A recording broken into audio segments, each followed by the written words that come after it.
bien, vamos a ir directo a la palabra. A mí me gusta ir, pum, de una. Vamos a ir a Lucas.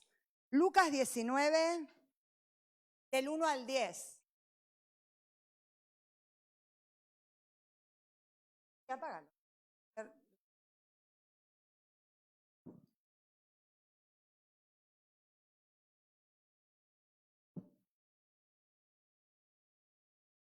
Si alguien trajo Biblia, es bueno que lo miren, y si no, lo tenemos en las pantallas. Lucas 19, empezamos a partir del versículo 1. Habiendo entrado Jesús en Jericó, iba pasando por la ciudad. Antes de seguir, está bueno que recordemos que Israel estaba bajo un gran imperio, que era el imperio romano, ¿no? Israel como nación pasó por muchos imperios, fue esclavizado por muchos imperios. ¿Sí? Los estudiantes de la Biblia saben, ¿no? Los asirios, los babilonios, los persas, los griegos, los romanos. ¿Sí? En este momento, a partir del 63 antes de Cristo, estaban bajo el imperio romano. Quiere decir que Palestina o la nación de Israel era una provincia del imperio romano. No eran una nación libre. Estaban bajo yugo de esclavitud. Ahora, Roma tenía una táctica y era que para poder mantener dominados sus territorios, les permitía seguir con su cultura, con su folclore, lo que se llama, ¿no?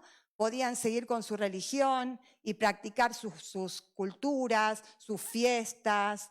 Los judíos podían seguir yendo al templo, entregar sus ofrendas. Y entonces esa pequeña libertad hacía que la gente responda mejor a la autoridad, ¿no? Los tengo bajo mi yugo, pero suelto un poquito la cuerda y los dejo que estén contentos con lo que quieran hacer. Era una buena táctica.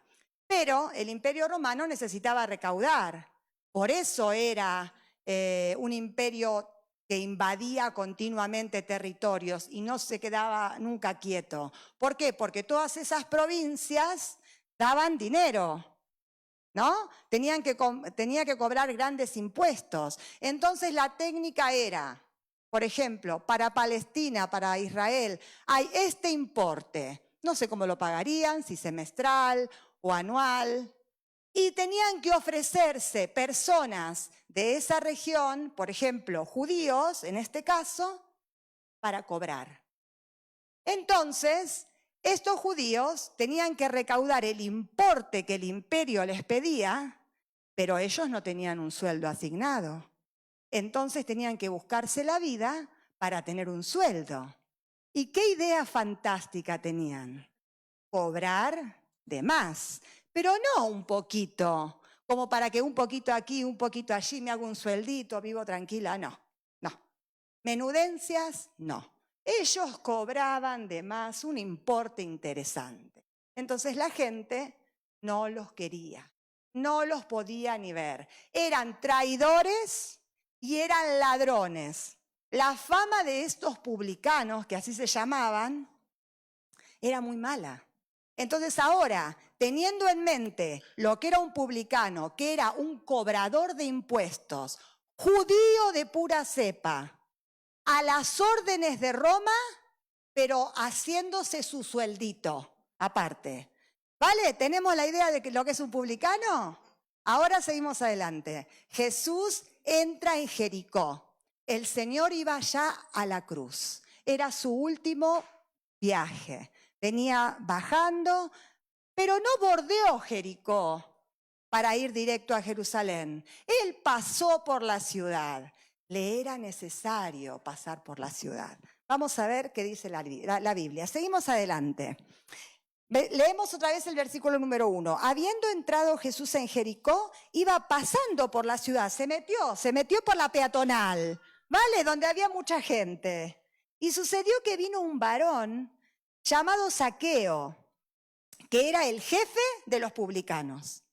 ¿Vale? Para que tengamos en cuenta una cosa, el nombre Zaqueo significa puro e inocente. Los papás le pusieron ese nombre porque tuvieron una visión súper larga de lo que iba a pasar con Zaqueo, porque en un inicio el nombre no concordaba con su vida, ¿no? Pero seguro que esos papás eran unos judíos con fe que dijeron, lo vamos a ver. Y lo vieron. Entonces, este muchacho, Zaqueo, este hombre, era jefe de los publicanos. Ojo, tendría gente trabajando para él. Y un pequeño detalle, era rico, o sea, había cobrado bastante, le había sacado bastante a sus hermanos judíos, ¿no? Y entonces dice en el versículo número 3, procuraba ver quién era Jesús. Él sabía que llegaba Jesús a la ciudad. Y había algo adentro que le decía, tenés que ver a Jesús. Dice, pero no podía a causa de la multitud, porque era pequeño de estatura. Ya conocemos otra cosa. Era publicano, era pequeño de estatura y tenía una fama horrorosa. Un combo interesante. Pero él quería ver a Jesús. Y saben que ese deseo de ver a Jesús, esa necesidad de poder ver a Jesús, no le nació a él por pura casualidad.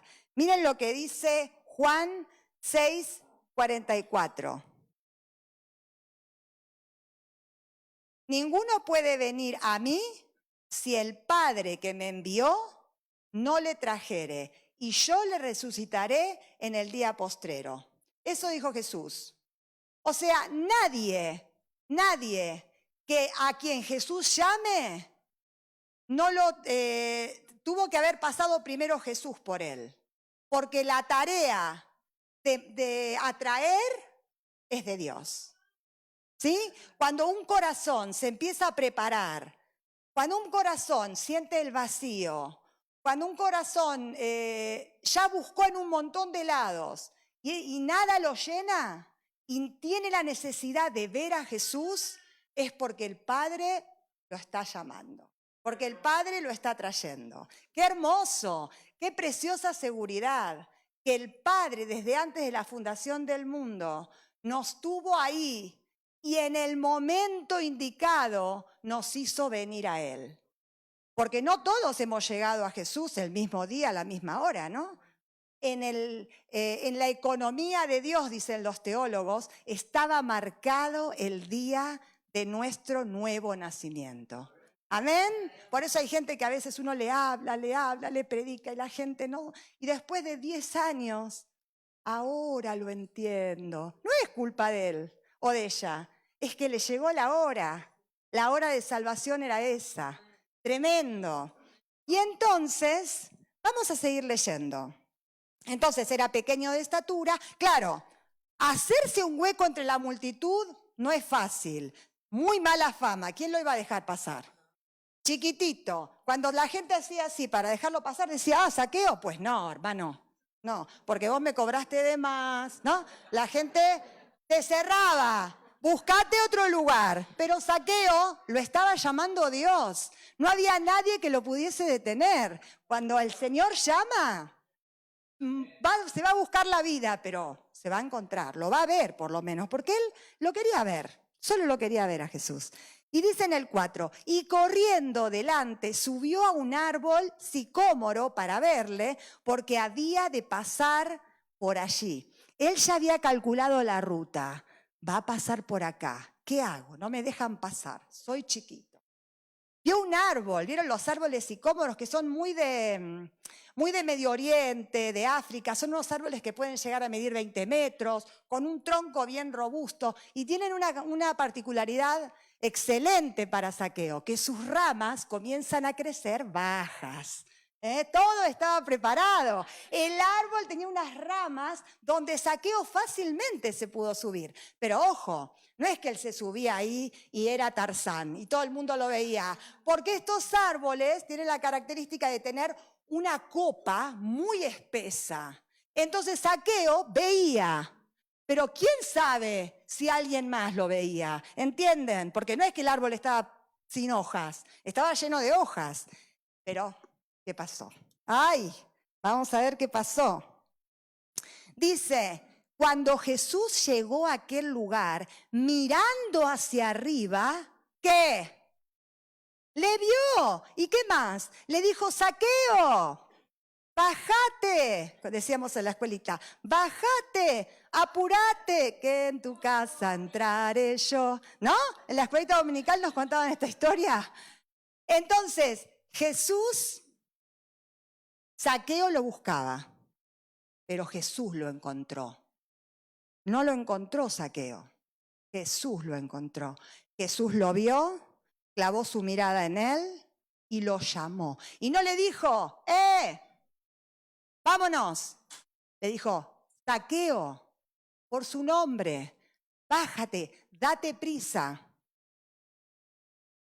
Dice, ¿por qué? Desciende, porque hoy es necesario que pose yo en tu casa. Dice, y descendió él a prisa y le recibió, ¿cómo? Gozoso. Juan 19 dice, yo soy la puerta, el que por mí entrare será salvo. No fue un encuentro momentáneo, no fue un encuentro casual, fue un encuentro eterno. Las dimensiones de ese encuentro son eternas. Nadie que se encuentre con Jesús puede quedar igual, puede permanecer igual. La vida, la luz vino hacia él. Imposible decir que no, ¿no es cierto? Y él enseguida obedeció. Y dice, les quiero mostrar otro pasaje antes de seguir con la historia. Vamos a Juan 2, 23 al 25. Miren qué interesante lo que dice este pasaje.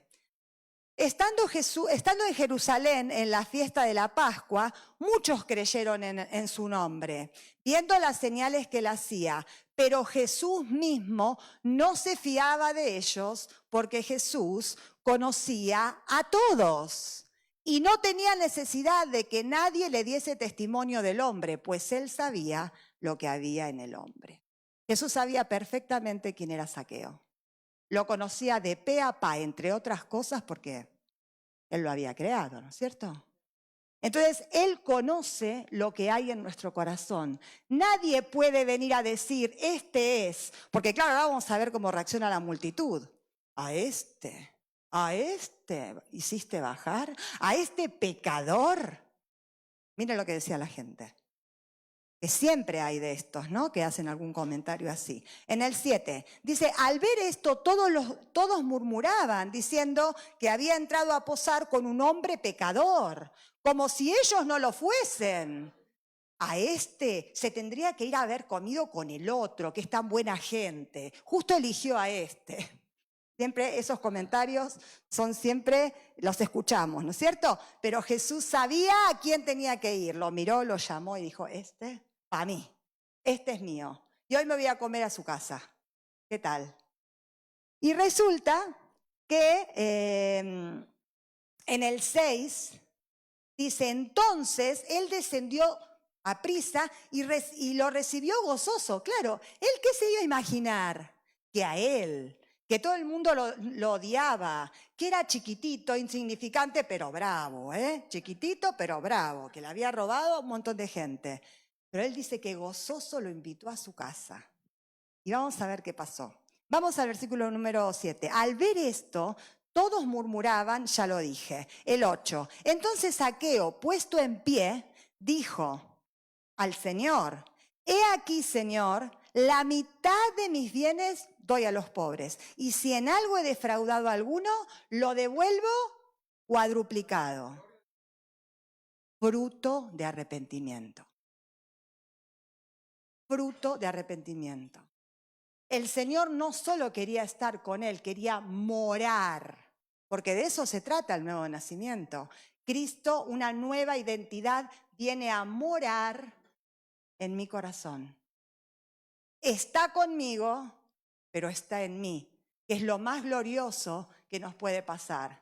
Fue el misterio que estuvo escondido durante tiempos y edades. Cristo en nosotros, esperanza de gloria. Ya no iba a estar solo con Zaqueo, caminando con él. Iba a estar en él. Maravilla, el tesoro más glorioso en ese vaso de barro. Porque lo importante es que la excelencia sea de él y no nuestra. Es él en nosotros. Y entonces la reacción, ¿vieron cuando uno se arrepiente? ¿Qué es el arrepentimiento? Voy caminando hacia allá, en mi vida, en mis reacciones, en mi conducta, en mi pecado, pero de repente conozco a Cristo, Cristo viene a vivir en mí y entonces empiezo a caminar al lado opuesto. Eso es exactamente lo que significa el arrepentimiento. Y al instante él dijo, daré la mitad de mis bienes a los pobres y a los que les he defraudado, se los voy a devolver 400%. No lo vamos a leer, pero en la Biblia, en Números, hay un pasaje que dice, la ley de Moisés decía que todo ladrón tenía que devolver lo robado. Y aparte, una multa de la quinta parte de lo robado. Entonces, si yo robo 100, ¿cuánto tengo que devolver? 120, ¿no? Pero Zaqueo no se limitó a la ley. Zaqueo dijo, voy a devolver el 400% a todos los que he defraudado. Eso es nacer de nuevo. Esos son los frutos del nuevo nacimiento. Porque si yo digo, nazco de nuevo, sí, Señor, hago una oración, Señor, creo en ti, perdóname, pero yo salgo de acá y sigo haciendo mi vida y no hay frutos y no se nota que Cristo entró en mí, es porque no entró en mí. No entró en mí. Porque fue fruto, quizás una oración, fruto de la emoción, de las hermosas canciones que escuché. Pero si yo me voy de acá y en vez de que Cristo esté viviendo su vida en mí, por ende yo esté haciendo sus obras, que las produce Él, estoy haciendo lo mismo que antes. Entonces, ¿en qué cambió mi vida? ¿Está morando una nueva naturaleza en mí o no? Bueno, lo dejamos ahí pensando. Y vamos a seguir terminando la historia porque hay más, tenemos que seguir hablando. Entonces, el 9 dice, entonces Jesús le dijo, hoy ha venido la salvación a esta casa, por cuanto también es hijo de Abraham. Vamos a poner 2 Corintios 6:2. Miren qué interesante este pasaje que el apóstol Pablo lo toma de Isaías. Miren, dice, porque dice, en tiempo aceptable te he oído. El Señor oyó a Zaqueo. Por más que Zaqueo, la Biblia no dice que estuviera hablando, diciendo, Señor, te necesito. Pero Dios el Padre vio su corazón, ¿no? Y en el día de salvación, ¿qué? Te he socorrido. He aquí ahora el tiempo aceptable. He aquí ahora el día de salvación. Esto pasó con Zaqueo, pero también hoy. Hoy es día de salvación. Amén. Hoy es día de salvación. Aleluya. Y el Señor le dice en el versículo 9 que leímos que él también es hijo de Abraham. Él también era un judío. Claro, porque la gente lo despreciaba. Porque él tenía esa conducta. Él no puede ser un hijo de Abraham. ¿Por qué? Él es un hijo de Abraham, con una mala conducta, con una mala reputación, pero ahora estoy yo. Ahora él ha nacido de nuevo. Ahora, no importa de dónde tú vengas, ni cómo vengas. No importa dónde naciste, si naciste en un hogar cristiano, que te llevaban desde chiquito a la iglesia. Puede ser eso, pero que nunca hayas conocido a Jesús. Y hayas venido porque mamá y papá te llevaban y estabas contento en la escuelita y disfrutabas, pero nunca Jesús fue tu salvador personal. Puede ser. O puede ser que seas hijo de un gran predicador que recorrió el mundo evangelizando. Y tú no heredas la salvación de tu padre. La salvación es personal. Mis padres son creyentes, pero yo tuve un día que reconocer a Jesús. No yo, sino vino una luz que me iluminó. Dios mismo iluminó la mente y puso fe, porque la fe es un don que no es nuestro, es de Dios. Dios nos da la capacidad para creer y ya después, andando en el camino, nos da todo el poder para decidir lo que Dios quiere y para obedecer. ¿Entienden? Entonces, Zaqueo era un candidato totalmente a conocer a Jesús. ¿Por qué no? No importa la vida pasada, no importa cómo tú llegaste aquí esta mañana, no importa lo que has hecho. ¿Qué es lo único que importa? Que te vas a encontrar con Jesús, que Jesús te está viendo en esa rama y te está llamando por tu nombre y te está diciendo, vamos, vamos, te quiero conmigo. Quiero entrar en tu casa y no solo quiero entrar en tu casa, sino que quiero morar contigo. Lo que hay que hacer es reconocer que uno es pecador y arrepentirse. Arrepentirse. Arrepentirse significa un cambio de 180 grados. Iba para allá y voy para allá. Amor total por Dios, por no entristecer el corazón de Dios, no peco, empiezo a transitar este camino precioso, porque la salvación es solo el comienzo. ¿Alguno piensa que la salvación ya está? Yo ya soy del Señor, ahora ya está, ya me doy la gran vida. Saben todo lo que falta. Miren en el versículo 10, porque el Hijo del Hombre, le dijo Jesús, vino a buscar y a salvar lo que se había perdido. El Señor no vino a los sanos, vino a los enfermos, vino a nosotros, todos enfermos, ¿a qué sí? Necesitados de su gracia. Muy bien, seguimos adelante. Entonces, vamos a dejar a aquellas personas, aunque seguimos hablando, aquellas personas que están sintiendo en esta mañana que Dios los está llamando y que Jesús los está mirando, están en esa rama. Después al final vamos a ver qué pasa, si alguno siente ese llamado para nacer de nuevo.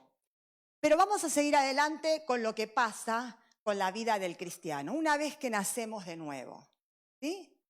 Ya le pertenecemos a Él.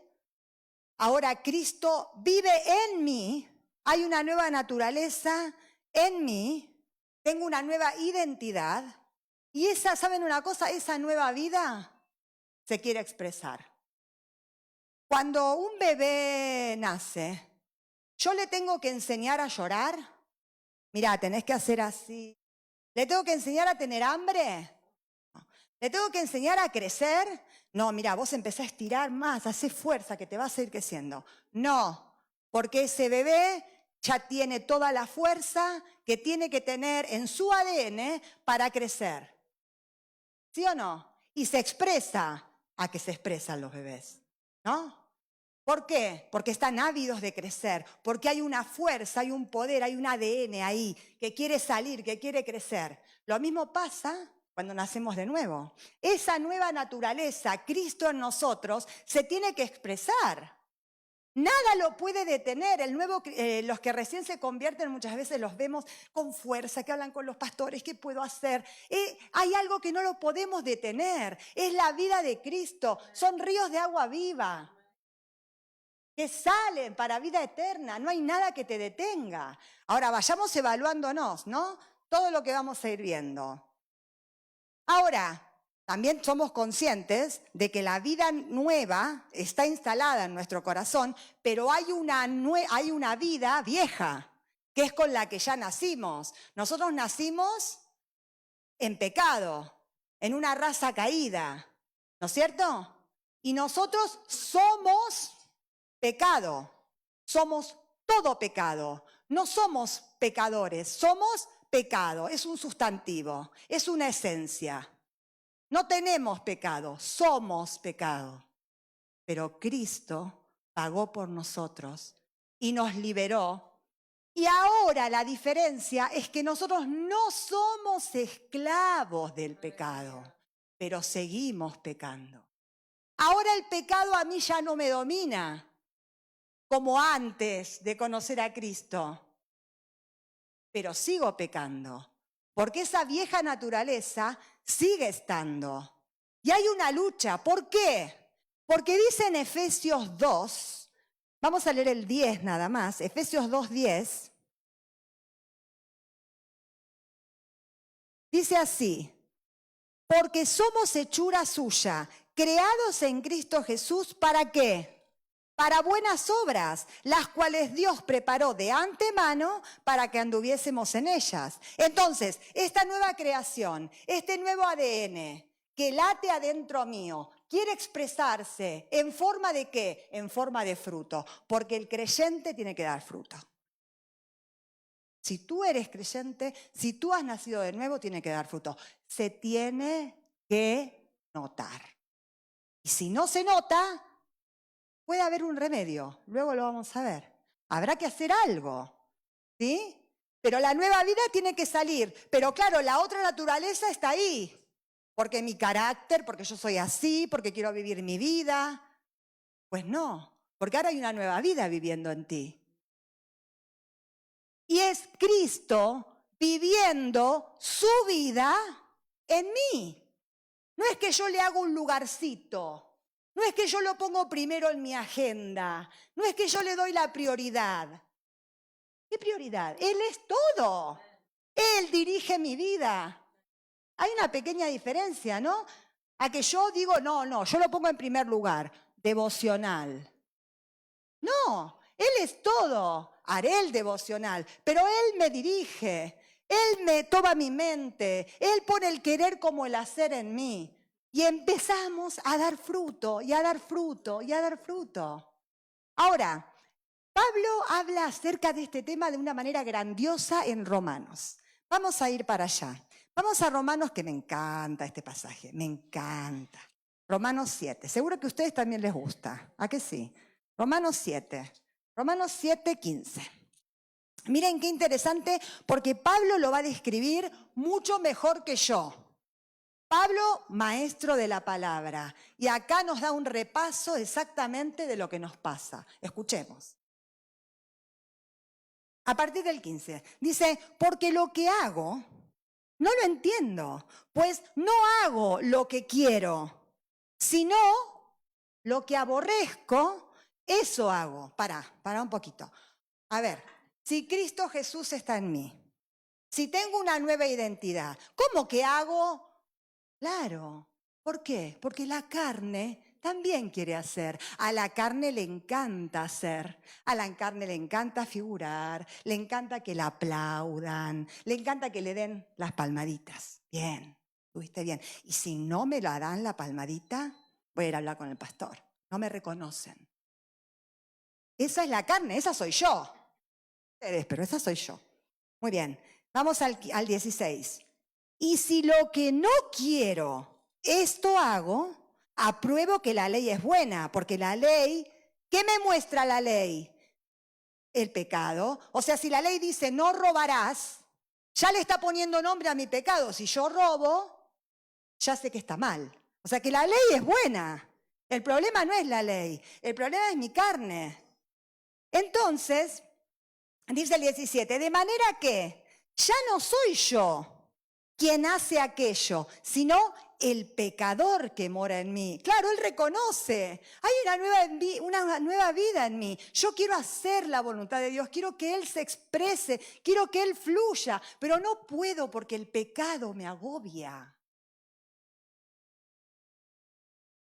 Pero miren esto en el 18, yo sé que en mí, esto es, en mi carne, no mora el bien, porque el querer hacer el bien está en mí, pero no el hacerlo. ¿Tu carne puede hacer el bien? Tu carne puede hacer el bien en lo natural y se va a cansar muy rápido. Acá estamos hablando de hacer el bien, el Espíritu Santo a través tuyo haciendo el bien. En mí está el querer hacer el bien, pero en mi carne no. Dice, porque no hago el bien que quiero, sino el mal que no quiero, eso hago. Y si hago lo que no quiero, ya no lo hago yo, sino el pecado que mora en mí. Ya está. Ya encontró Pablo el secreto. Si yo hago algo que no quiero, no soy yo, es mi carne. Es el pecado que mora en mí, que no me permite, no le permite al Espíritu Santo hacer sus obras. Esas obras que Dios preparó de antemano, no le permite al Espíritu Santo dar fruto, porque es mi carne. Ahora, hay un versículo interesante que dice, miren el 22, porque según el hombre interior, me deleito en la ley de Dios. O sea, la nueva vida en Cristo, Cristo en mí. Según Él me deleito, pero veo otra ley en mis miembros que se rebela contra la ley de mi mente y me lleva cautivo a la ley del pecado que está en mis miembros. Pero ¿saben una cosa? No somos esclavos del pecado. Ya no. Pecamos, pero ya no nos domina el pecado. ¿Eso qué quiere decir? Que el Espíritu Santo nos da el poder para vivir sin pecado. Gálatas 2:20 que dice, con Cristo estoy juntamente crucificado y ya no vivo yo. ¿Quién vive? Cristo en mí.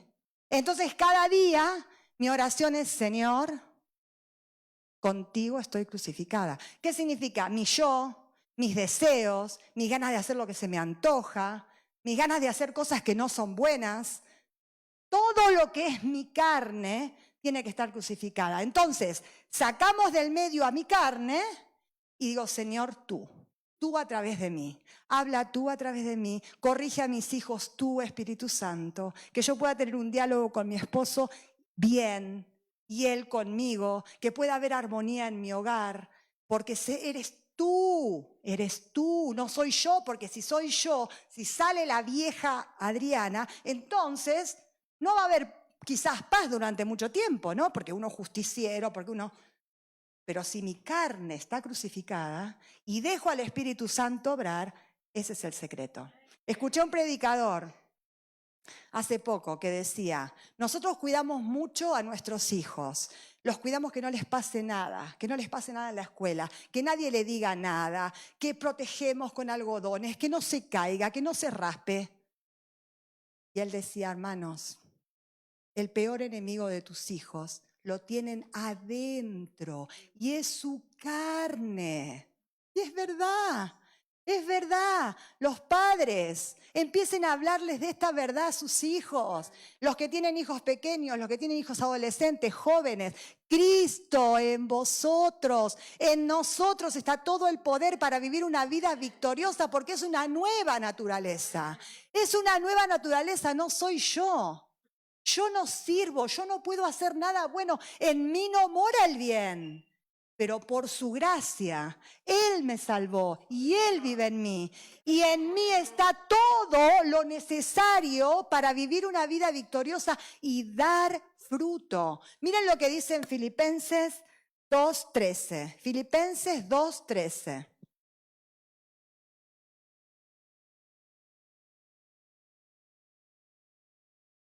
Porque Dios es el que en vosotros produce así el querer como el hacer por su buena voluntad. Me gustó otra versión que dice, Dios trabaja en ustedes y les da el deseo y el poder para hacer lo que a Él le agrada.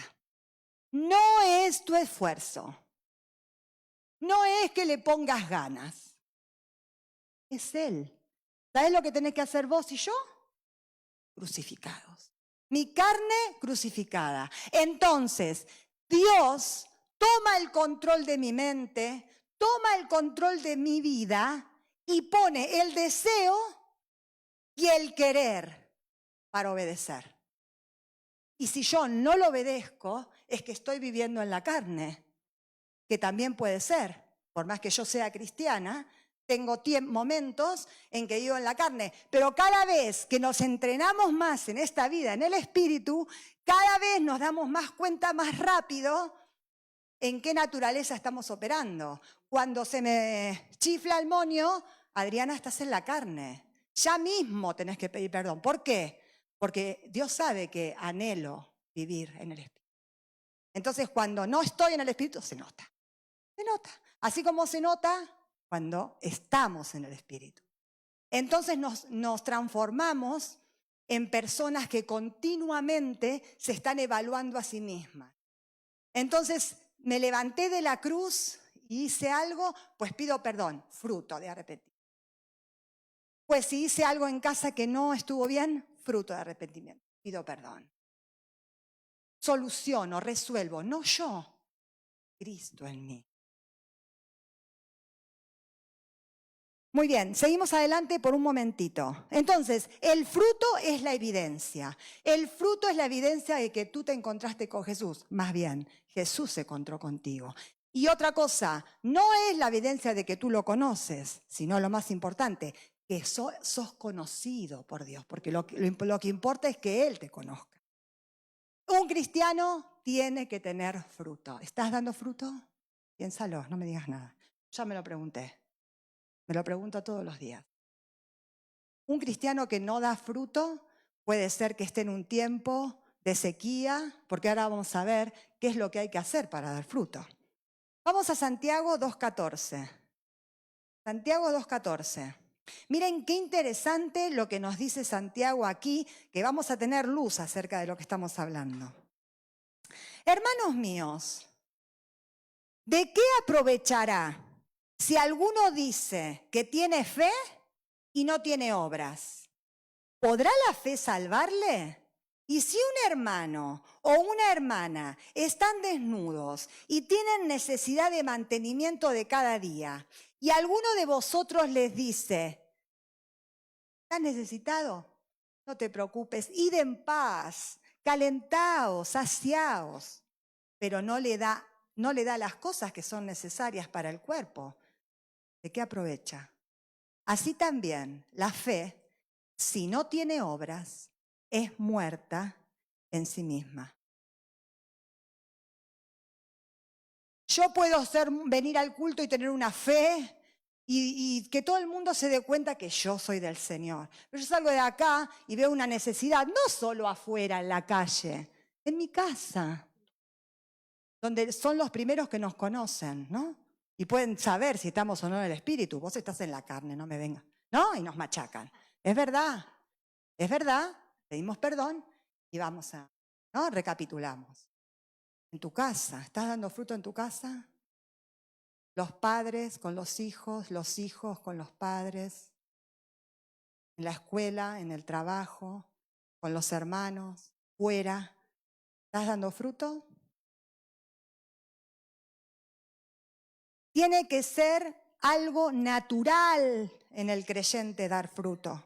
No requiere esfuerzo. La obra del Espíritu Santo en mí y yo obedezco. Porque Él toma el control de todo mi ser. Él manda. Acuérdense, Él es el amo. El alma es la administradora. Se subordina al Espíritu. Y el cuerpo es el esclavo. El cuerpo obedece. Entonces, si yo estoy sujeta al Espíritu, mi mente sujeto al Espíritu, voy a hacer las obras que Él preparó de antemano. Pero miren lo que dice en Juan, ya estamos terminando. Juan 15. Acá nos explica muy bien, Juan 15:4, nos explica muy bien acerca de esto del fruto y nos da la clave. Permaneced en mí y yo en vosotros. Como el pámpano no puede, o sea, las ramas, como las ramas no pueden llevar fruto por sí mismas si no permanecen en la vid, así tampoco vosotros si no permanecéis en la vid. ¿Alguna vez ustedes vieron unas ramas de vid andando por la calle, buenos días, y dando fruto? ¿Alguna vez vieron una rama suelta dando fruto? ¿Por qué? Porque está fuera de la vid. Porque la vid, que es Cristo, a través de la savia que va corriendo por ese tronco, empieza a alimentar todas las ramas. Y una vez que esas ramas estén alimentadas, entonces dan fruto. Pero el secreto, ¿cuál es? estar permaneciendo en la vid. Si tú y yo no permanecemos unidos al Señor, buscando, yo sé que esa palabra no, buscando no, porque no lo tengo que buscar en ninguna parte, porque ¿dónde está? Meditando en su palabra, cada día. Estas son las Escrituras, pero la palabra viviente está acá.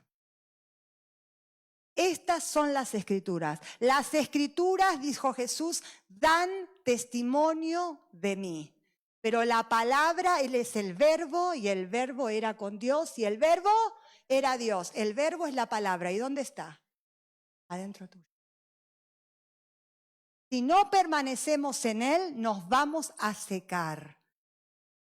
Si no estamos meditando en su palabra, yo sé que muchos me van a decir, no tenemos tiempo. Es verdad, hoy se vive una vida muy agitada, las madres tienen que trabajar, volver a casa, los hombres trabajan muchísimo también, los chicos estudian un montón. Pero hay muchas cosas que podemos hacer andando de camino a la escuela, regresando, todo el tiempo. Orad sin cesar,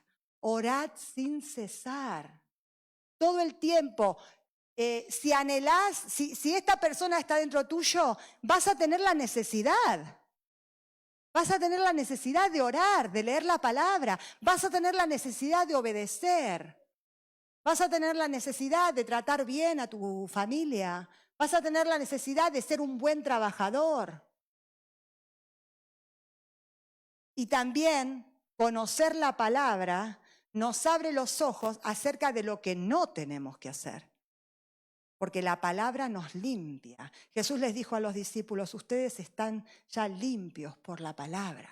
La palabra te limpia, te muestra. Es como un espejo que te muestra el estado de tu corazón para que puedas pedir perdón.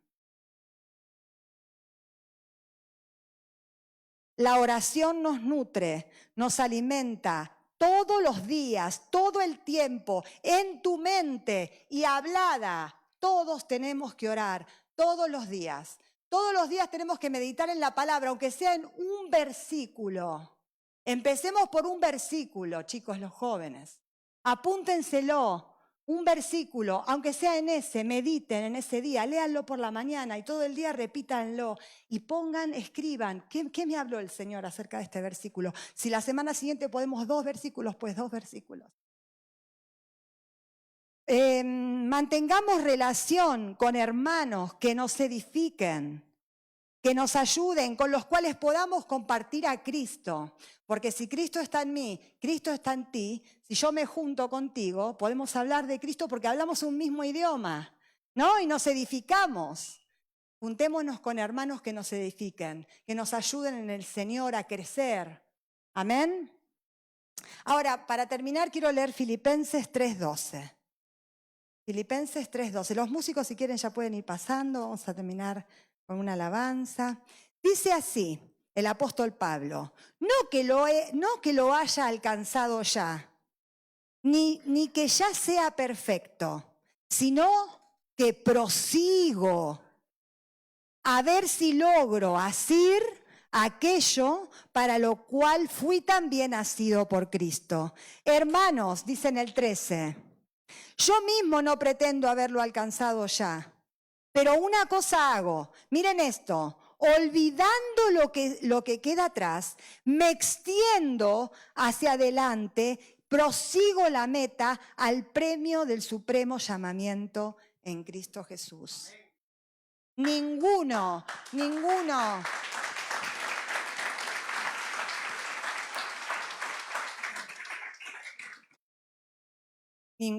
se tiene que ir condenado en esta mañana. Porque no es una palabra de condenación, es una palabra de ánimo. Pablo dice, mirando lo que queda atrás, dejándolo, ciertamente me extiendo para poder asir aquello por lo cual fui también asido por Cristo. Amén. Esta palabra es para que evalúes tu corazón. Yo ahora voy a hacer 3 preguntas, ¿vale? Y todos vamos a pensar. Y vamos a ver si en alguna encaja nuestra situación. La primera, si eres como Zaqueo, que estás en una rama y estás sintiendo que Jesús te está mirando y que te está llamando por tu nombre y sientes la necesidad de pedir perdón por tus pecados y querer que Él venga a vivir en tu corazón, este es tu día. Hoy es el día de salvación. La segunda pregunta, si en esta mañana estás dudando si naciste de nuevo algún día, porque te estás dando cuenta que no estás dando fruto, te estás dando cuenta que no te importa si pecas o no pecas, no te importa si es algo malo, si decís palabras que no tienen que ser, no te importa nada si estás mirando cosas que no tenés que mirar o haciendo cosas que no tenés que hacer. Te da igual, pero venís a la iglesia igual, porque te sentís bien, porque tenés grupo de amigos. Quizá no hayas nacido de nuevo. No pasa nada. Hoy es tu día de salvación. Hoy es tu día de salvación. Quizás no estés seguro, pues hazlo hoy.